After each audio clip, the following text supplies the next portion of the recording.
Maju dan berkembangnya sebuah lembaga keuangan koperasi terdapat peran penting pengawasan di dalamnya. Untuk itu, Dinas Koperasi, Diskop, dan UMKM Kota Denpasar menggelar diklat pengawasan koperasi untuk mengembangkan pengetahuan terkait tugas dan fungsi dalam mengawasi jalannya koperasi. Diklat pengawasan digelar di Gedung Madu Sedana Sanur Denpasar berlangsung selama 4 hari dengan tema akselerasi penerapan prinsip pengawasan era adaptasi kebiasaan baru.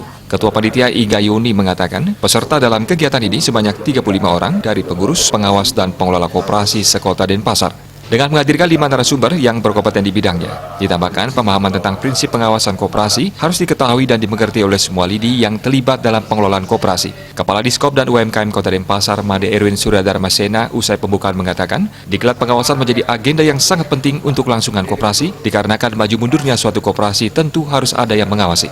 Pengawasan nantinya bukan berperan untuk mencari-cari kesalahan, namun bagaimana membantu koperasi untuk meluruskan apa yang sepatutnya dilakukan. Demikian juga sebagai pengawas disarankan untuk membaca dan memahami aturan-aturan yang ada, baik itu undang-undang, peraturan kementerian, hingga peraturan pemerintah tentang koperasi. Menurutnya hal itu sangat penting yang selain memiliki keterampilan juga harus didukung oleh ilmu pengetahuan terkait. Maju mundurnya suatu koperasi tentu harus ada yang mengawasi. Bagaimana mengawasi itu? Nah, oleh karena itu maka pengawas itu harus tahu apa fungsi dan tugasnya. Sesuai Undang-Undang 25 Koperasi pasal 38-29. Dia harus paham tentang tugasnya, agar jangan apa? Agar jangan mereka itu yang mengawasi juga tidak tahu apa yang harus diawasi. Oleh karena itu maka pada hari ini kita berikan pemahaman bintek tentang apa sih tugas-tugas daripada pengawas itu sendiri, karena narasumber memang cukup lumayan kredibel. Nah, ini yang kita harapkan. Oleh karena itu juga pengawas bukan mencari-cari kesalahan, jadi bukan mencari, tapi bagaimana pengawas membantu koperasi untuk meluruskan apa yang harus sepatutnya harus dilakukan.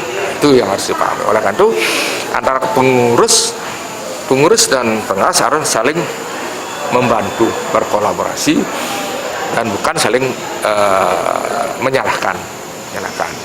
Karena maju mundurnya koperasi itulah dua komponen. Karena sepertinya pengawas itu kan check and balance, pengawas mengawasi, karena pengurus itu kan tidak mungkin dia mengawasi diri sendirinya, perlu orang lain yang mengawasi dan terus. Kegiatan diklat ini akan digelar secara bertahap. Dari 900 lebih jumlah koperasi di Denpasar, baru 30% yang mendapatkan diklat pengawasan, sehingga pihaknya terus mendorong kegiatan seperti ini. Putu Ratna, Bali.